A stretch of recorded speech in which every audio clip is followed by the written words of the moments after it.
Okay, so wouldn't normally do this with 381 because I don't like to, at least not yet. But because if you don't have the book and add drop drives me crazy because everyone keeps adding and dropping the class up until the deadline and it screws everything up. So basically you get an extra week, but you have to get it and you have to get it ASAP because your assignment due Monday is from the text and it's already posted in Canvas. Sometimes I say Blackboard or eCampus. I mean Canvas. If you're ever confused, just ask me. Because I teach here and I teach at SAM, and we used to use eCampus. SAM uses Blackboard. It's all the same. So sometimes I forget, but I will try to say Canvas. I think even on the syllabus and stuff, I didn't get it in there right every time. So we basically have a week before we dive into the book, and then this semester actually, if you've had me before, I don't bring the book into class a lot in the previous SOMS classes. Kind of use it for the discussion posts outside. This class, 381, we use it a lot in class. It's far more engaging, okay? So make sure that you read it, and this is crazy. Please retain what you read, okay? More than just the sake of the discussion posts, actually try to remember what's in the book, okay? And don't just read it for the sake of it. This is a new book. For this semester, for 381, we redid it because we shifted since the Hollingsworth Center got 281. So this book has pretty positive feedback from cadets. And I know that you hate reading, even if it's good, even if you like reading. You are unapologetic about how much you hate reading, okay? Which is very strange, but I was an undergrad and I understand, okay? So I get it. But we will use the book a lot moving forward. So get it ASAP. If you can find it digitally, that's great. I don't care. It's like 10 or 12 bucks on Amazon. Be here in a day or two. The bookstore may have it, or if you can find a digital copy, more power to you. I don't care. Just make sure you get it, okay? And make sure it's the right one, hopefully. Yeah. So with that, today you're going to get a sample of 482. I don't think I did this in 380. I've done this before. We'll find out if you guys remember. If you have seen it from me before, just play along, and we'll figure it out. Sound good? Does this ring a bell yet? What's also hilarious and sad and frustrating is how much you guys do not retain from SOMS. Like, it's soul-crushing. Like, we'll have a great class, and, like, I'll think I made a difference in one of your lives, maybe. And then you'll be like, dude, I don't remember this at all. And then it's incredibly soul-crushing. Thomas? Sir. Okay. See me for a quick minute after. Okay. Okay, cool. Does anybody, I don't think I have anybody here. Does anybody here want to fly? Have any aspirations of being a pilot? You? Just for fun? Nothing else? Okay, good. And that's how we'll divide the class. Cool. This side, you guys are going to be pilots. Cool? You'll be pilots today. You guys, also pilots, commanders. You're in charge. Sound good? Okay. Pilot, commander. Everybody good? Playing along? All right. Do I have a history major in here? That's right. I have one in the other class too. What do you know about the Korean War? Anything? I know about it. What do you know? North Korea invaded, kicked everyone's asses. We counter-invaded, kicked everyone's asses. Chinese came in, went to the intermediate, drew a line, basically tons of repairs. There's Operation Tomahawk, Ranger School, bulldozer thing. Okay. Solid recap. Okay. Good. That's good. Most people don't know anything about the Korean War. You did bring up a great point, though, that the Chinese were involved. Technically, this is World War III. But we don't call it that. We call it the Korean War. U.S. gets involved shortly after World War II. Russia is back in the Chinese, sending them in and everything. So technically, it's actually World War III. But we don't really remember it that way. Okay. So, pilot, commanding officer. You were a pilot in World War II. You have more experience. That's why you're a commanding officer. You guys, pilots, are a good, accomplished pilot, but you're still relatively new and young, okay? In Korea, the climate and terrain sucks. It's really high altitude, okay? Steep mountains, cold as shit, okay? It's not a fun place, not a good place to be, okay? And there's a lot of troops on the ground, ours and theirs, okay? The enemy, there's a shitload of them. There's a lot of them. Again, Korea's backed by China, and so there's massive ground forces, tons and tons of them, okay? It was described as they would wear white, obviously, being in the mountains and in the snow. And some of the ground forces just said it was like waves of people, literal waves of people. Didn't matter how many they killed, they just kept coming. Right? Your role is a role of support. As pilots, you're supporting the ground troops. You're flying a Corsair, if anybody knows what that is. World War II plane has the gull wings. They're kind of like W-shaped. Badass plane, big long nose. Terrible on the ground, great in the air. Okay? If you were ever shot down, you're on your own. Okay? Don't get shot down. It sucks. Right? But you're on your own. Rules of engagement. Okay? We don't want to lose pilots. We don't want to lose airplanes. Good so far? Questions? Okay. As a pilot, you are very much a rule follower. You're a good pilot. You're a good Navy officer. Okay. You're a rule follower. You do what you're told. You do what you're supposed to do. Okay. Commanding officer, you guys are the rule setters. You lay down the rules. You like to follow them. Everything's good. Okay. The enemy doesn't care. Doesn't care about the rules whatsoever. Okay. Again, planes and pilots are a significant asset. We don't want to lose planes. We don't want to lose pilots. We don't want to lose ground troops. Okay? Lives and risk are inherent. Right? It's a business of war. All right, pilots. You're flying with your best friend, who is your wingman. Okay? Your wingman gets hit from a bullet. It's basically a magic bullet. You get shot from the ground, the odds of bringing down a plane from a rifle are almost none. Okay? And follow along. Pilots, sorry, I get confused. Pilots. Commanders follow along, right? Because this factors into you too. Okay, pilots. You're flying with your wingman, who's also your best friend. Magic bullet hits the plane, and he's losing oil pressure. He's going to crash. Okay. He's incredibly calm. You're absolutely amazed with how calm he is. Okay, because he's going down, right? And you escort him to a controlled crash. Your best friend and wingman is not just any other pilot. He's the first black Navy pilot. He's the first black aircraft carrier pilot in the Navy. Right? Worked really hard to get into school. Went to Ohio. He's from Mississippi. Sharecropper son, dirt poor. Went to Ohio State because Jesse Owens went there. You only had to have 2 years of college to be a commissioned officer at the time. Does that, tells him you're not going to make it through pilot training. You're not going to be a pilot, all that stuff. Overcomes all those odds, all right? Gets the Corsair, becomes aircraft carrier pilot, all right? Only black officer there is, right? That's who gets shot down, right? So you escort him to a controlled crash. He survives, but he's not getting out of the plane, right? It's late afternoon. Time, climate, temperature are all working against you. Rescue chances, because of all these things, are very low. Pilots, what do you decide to do? And you can ask questions. So can you guys. What do you decide to do? We're in Corinne. We're high in the mountains. We're behind enemy lines. Not where we want to be. Ground troops are pretty far. What was the mission? Supporting the ground troops. Yeah. What are we doing? What questions do you have? So when you say he survived the crash, but he's not getting out of the plane, like how do you know that he? You can see him, Okay. but he's not responding on the radio. You can see him waving. You can see him in the cockpit, and there's a little bit of smoke coming out of the engine in the front of the plane. But he's not getting out of his plane. Yes, sir. It doesn't seem like there's anything you can do. You can't land a Corsair in the mountains, right? There's no runway nearby. Like you can't. You could. I guess you could crash next to him if you wanted to. Okay. Right? But So like, what are you going to do? report it and Don't. go back? I guess. Okay. Tell him where he is. Yeah. Yep. And we're going back to the carrier. Yeah. Okay. What do you got? I was going to say the same thing. First thing, if we do radio back and ask what you should do first. Okay. So good. We're on the right track. Okay. What the commanding officer actually does is circle up and flies higher. Because of the mountains, and it's 1950s radio, we don't have SATCOM, we don't have satellites, okay? You have to fly up higher over the mountains so you can have direct line of communication with the aircraft carrier to start coordinating a rescue if possible, okay? So you're the commanding officer.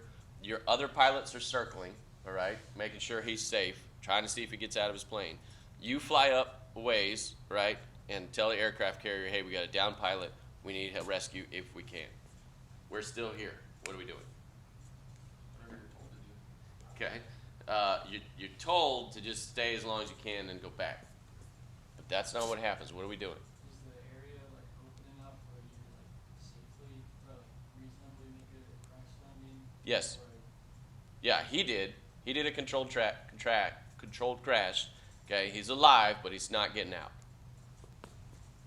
What are we doing? We're on the right track. What would you do? It's your best friend. What would you do? still land? That's exactly right. That's what he did. We'll see if it's right. That's up to you guys. You decide to crash your plane to go save your best friend. All right? And you survive. You're okay. You get out of the plane and you run over and you see that he is pinned in the plane. He's not communicating on the radio because he took his helmet off, okay, trying to get out of his plane and then realized that he's stuck. So you run back to your plane. By the way, the engine's starting to smoke more. You throw snow on the engine, okay, and put out the fire, right, so he doesn't burn alive. Then you go back to your plane, high altitude. Make sure he's awake. You good? Stand up if you need to. Okay. You run back to your plane. This is extremely high altitude. It's cold as shit. You run back to your plane and radio, hey, bring an axe. Rescue is not what it is today. Okay, this is 1950, right? Or maybe it's 51. You run back to your plane and radio, hey, make sure that the rescue helicopter is coming. Make sure they bring an axe. He's stuck in the plane. I can't get him out, right? So that takes more time, right? That's where you're at, okay? Commanding officer, what are you thinking right now about your pilot who just crashed his plane? Oh, I'm super pissed. You're pissed? I'm good with super pissed. Okay, you're pissed. Good. What else? Did we complete the mission objective? You were there for support, but you can't fly at night. Okay, so we're losing daylight. We're gonna start running out of fuel soon. The Corsairs can only be in the air so much longer. So now we're not so much worried about the mission, but we've got a down pilot, and now we got a second down pilot, and 2 planes on the ground. Okay, hold on. What are you guys thinking? What do you think about your? Huh?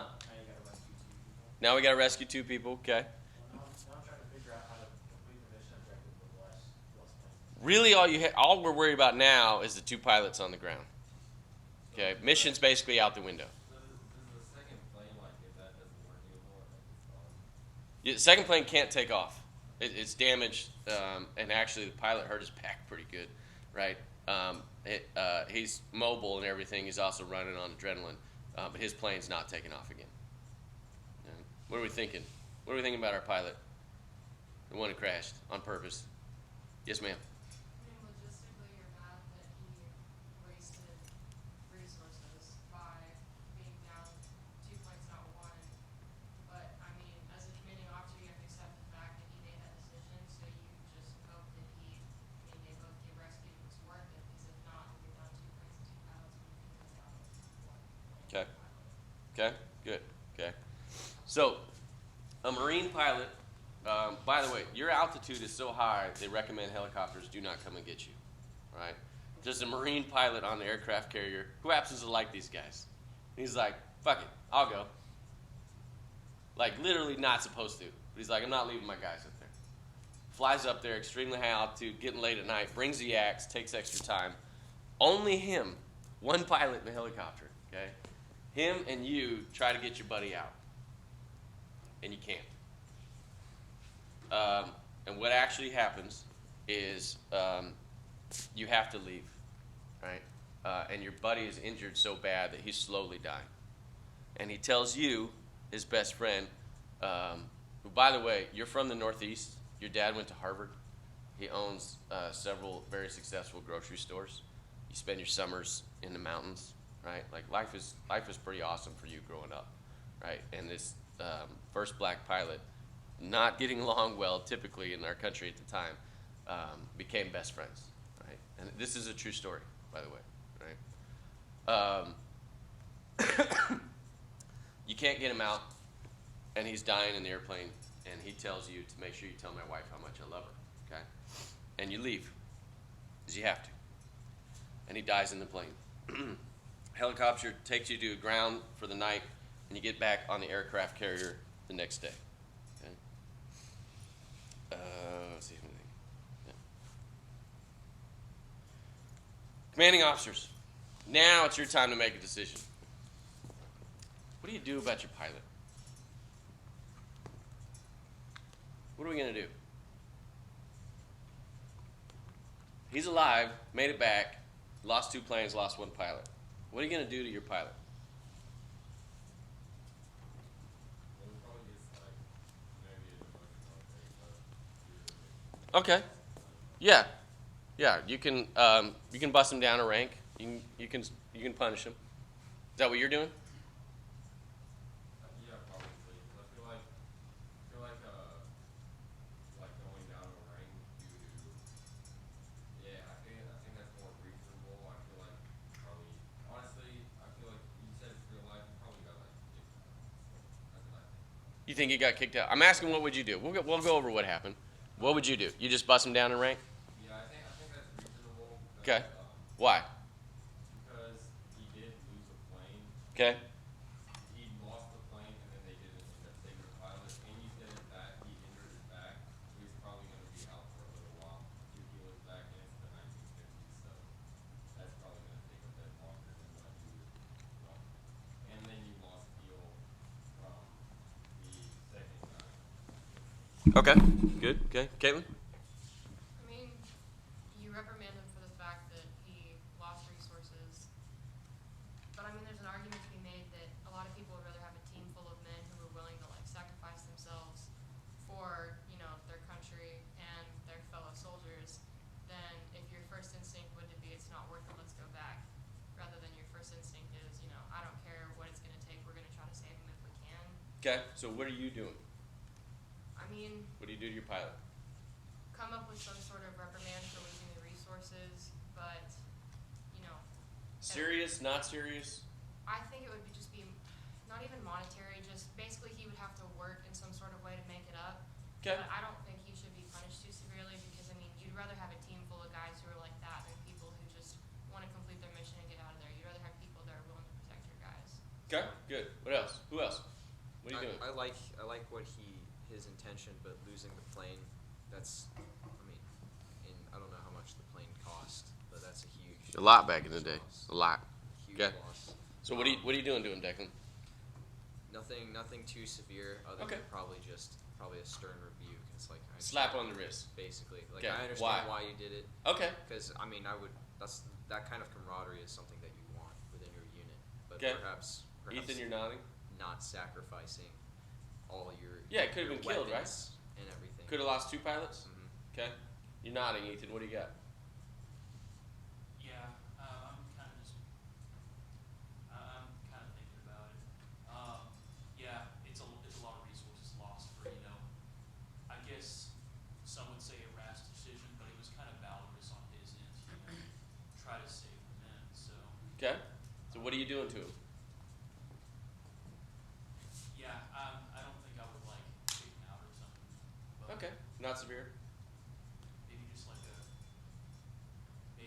probably just like a slap on the wrist or maybe just a slight demotion or something. Okay. What do you guys think is going to happen to you, by the way? What do you think is going to happen? I think I'm getting kicked out. Yeah. Kicked out of the Navy. You're expecting the worst, right? You good? Don't hold your head up. You can fall asleep. Yeah. You're expecting to be kicked out, right? You crashed. You went against direct order. Put your life at risk. You lost another plane. Not good, right? Okay. Where are we at? Karen, what are you gonna do? What are you gonna do to your pilot? Well, that I was definitely expecting to be kicked out, but as the CEO, I would like them to say yes, you understand why they did it, and if I would have been the pilot, I would have done the same thing, Okay. but, regarding the plane and the lost resources, I think more consultants. Who's punishing the pilot? To some extent. Sounds like most of you. Is everybody? Wes, what are you doing? Slap on the wrist. Okay. What are you doing? You raise your hand. You're gonna punish him. Probably, like someone's already said, like a time. Demotion, minor punishment. Alex? Slap on the wrist. Nothing severe? Okay. Yeah, Crespo, what do you got? I don't know if I would or not. Why? I mean, I'd like to say I would just because, I mean, it only makes sense kind of to set some kind of a standard. But I know that if I'm really in that situation, I would personally have a really hard time doing that just because I see that what he did is like a very human thing to do, and I'd do the same thing if I were in the situation. Okay. So I probably wouldn't even. Would not punish him. Okay. So, because what he did was, you said a human thing? Yes. Like, what do you mean by that? Well, by that I just mean it's.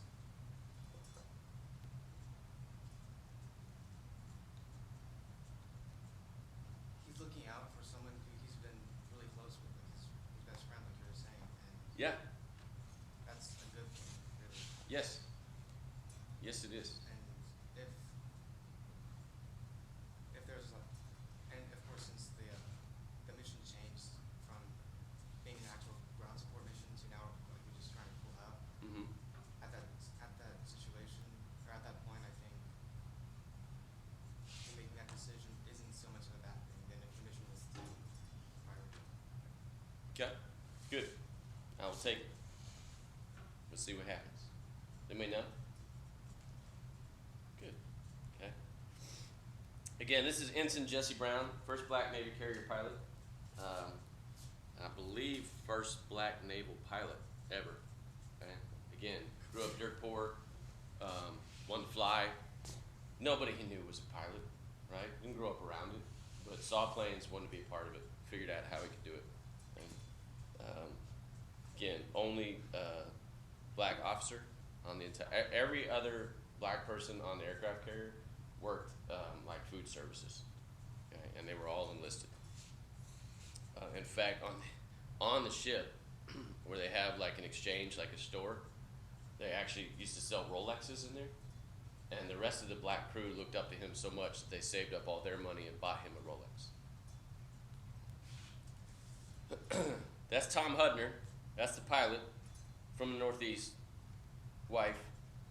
That's the president in the middle there. What's that around Hudner's neck? Medal of Honor. It's the Medal of Honor. That's what you got as the pilot. Not reprimanded. Not in trouble. Most of you took a light one. Okay? David swimming against the stream. I like it. Okay? Commanding officer had actually lost brothers who were pilots in World War II. One of them, they never recovered the body. Bothered him tremendously.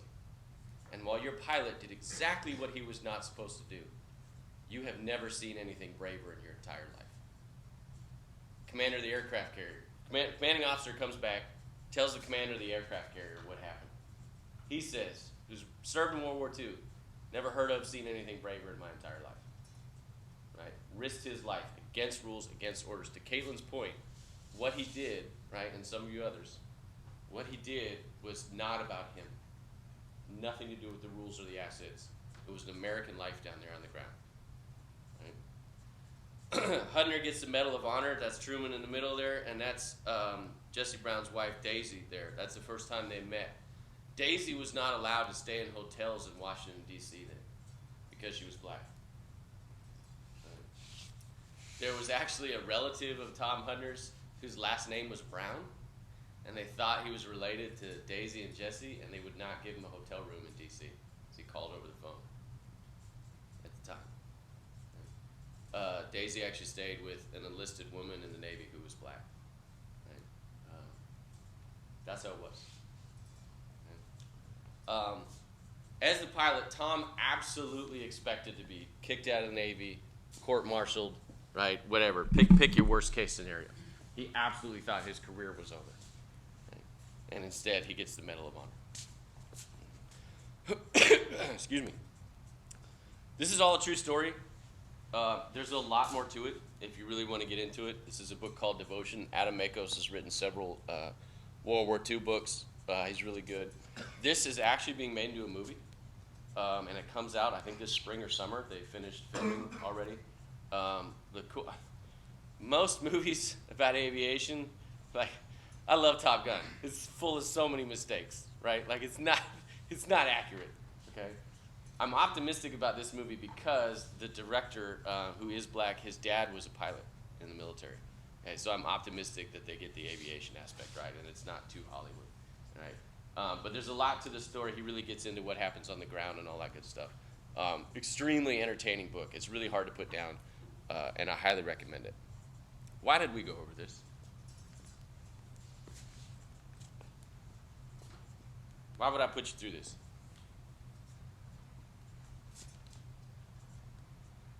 Week 2, we're really asleep, aren't we? Struggling. Probably to make us think about like decisions that we would have to make in the future.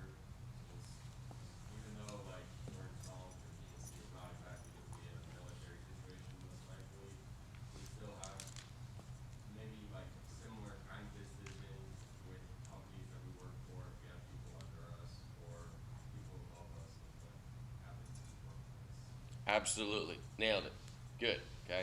What else? What else would I make you do this? Ethan? Just think about all the angles of why someone did something. Because while on the surface it looks bad, like in this case logistically it looked bad, there are like, other motives that that person might have done that have even, I guess, better background or something. Yeah. Just like look into that more.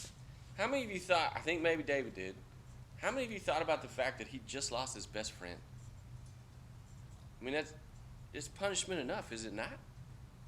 I get that he broke the rules. You guys are notorious for doing this in the Corps, right? Underclassmen breaks the rules, bust their ass. If it's your buddy, nah. Right? It's not any different, but we do it all the time. Okay? There's favoritism, there's bias, happens all the time. Right? All the time. How many of you have seen it with other people? Somebody did something they weren't supposed to, nothing happens. Or it's minor. And you're like, if I did it, right? This always happens. Dylan? Yeah. Dylan, okay. This is a great skit. That's old, you guys never heard of. Chappelle Show? Anybody watch Chappelle Show? Dylon? That's what I think. Yes! Okay. This is right versus right ethics. This is all of what we do in Psalms 482, which is optional. You don't have to take it. But it's awesome. Because I teach it, and I'm awesome, and humble, okay? But cadets tend to love it, because this is exactly what I talk about all semester in 482, right? Right versus wrong is easy. You know right versus wrong, okay? But to Dylan's point, everything that we do is this gray area, right? It's all bullshit of this right versus right, and that's the hard part. That's the hard decision making. It's easy to say, he broke a rule, he's in trouble. Put his life at risk, ruin an asset. Screw him. How many of you thought about the pilot on the ground? How many of you put yourselves in his shoes? You're in a mountain, far away from home, okay? It's cold, and your body is dying. You were dying. Do you think, don't break the rules? Or are you thinking, come get my ass, okay? I want to go home, right? We're not very good about that. You guys, being younger, this is not entirely your fault. This is every generation. You're very selfish at your age. Again, not necessarily your fault, right? But as you get older, you're going to have, who wants to have kids? You're screwed. They're horrible, okay? You have to take care of them. The hospital knows you have them. You got to feed them. Okay? You got to take care of them. And it's really hard. Even when you get married, really it's just two of you independent. And you're good. Right? You have kids, you got to take care of other people. You have 3 or more, you're in a zone defense. You're outnumbered. Okay? You'll be quick on your feet. Right? You better be a good team. Right? It gets really hard. But we don't, at your age, you don't tend to think about people in the other situation. I would tell you to try to do that. This will really be the only time that I will tease 482 in this class, okay? Because there's a lot of really fun examples that we get into that are just like this, all right? It is right versus right ethics. Right versus wrong is easy. Okay? It's really easy. What did we get out of this? What did we learn today? I helicopter rescue exist? Huh? Helicopter rescue existed. It did exist. It was not very good. Okay? It was literally A to B. Like, now we got so much stuff, we can get you out of anything. Okay? We can come in at night, we're good. The newer radios, this happened during the Gulf War, the first Gulf War in the 90s. The newer radios, literally, there was a pilot who had ejected. On his way down, he's like talking on the radio, and he's like, come get me. And literally, it's like, push a button, here's where I am, thanks to GPS. Okay? He's on the ground for minutes, and we get him. Okay? Not how it was back in the day. Okay? What else? What else did we learn today? Ethan? Anything? You're in a position of authority, don't be too rash, handing out punishments. Yeah. Good. What else? Doing the right things, not always following the rules. Bingo. Good. Take it, James. Good. What else? Yep. I would say make a decision not based on like the face value, but actually like learn about what they went through and like talk to them. Yeah. Good. Good. I'll take it. What else? By the way, none of you did the wrong thing in your decision process. All right? This is what almost every single cadet says. Almost all of you choose some form of punishment. Some go more strict. You guys were pretty lenient. The hard part with right versus right is you can't do both things. All right? It's like being a little bit pregnant. You either are or you aren't. Right? You can't sort of get him in trouble and nominate him for an award. It's one or the other. Right? You can't do both. What else? What else we learned? Anything? Need one more. What do you got, Alex? Sometimes you're gonna have people who break the rules but do it for the right reason. Yeah. Bingo. Okay, good. I'll take it. Short class today. I hope that you got something out of this. Right? Because it's why I tend to do it. We did this once. I think it was Kelly Krempel, if anybody knows her senior contract. She goes, wait, can I change my answer now that I heard more information? Like, literally, that's all I'm trying to get you to do. Okay? Just think for yourselves. Look at things a little bit differently. I highly recommend the book. It's inexpensive. It's paperback, all that good stuff. And the movie's coming out soon. I hope it's badass. Okay? Go be awesome. Have a wonderful week. Get the book. Oh, and your assignment, this is how assignments will work. They'll be due the Monday before each class. Okay, so you have till midnight or whatever, but you have basically almost a week to do each of our online assignments. Sound good? Okay. And then I believe it says in there, but actually respond to other people's posts. So don't just make a post and forget about it. I think it says 2. But go read 2 other people's posts. Don't just write, hey, great post. Okay. Provide feedback. Agree, disagree. Just do it politely. I don't care. You don't have to agree. Just be polite in how you do it. Questions on that? Cool. Go be awesome. Have a wonderful week.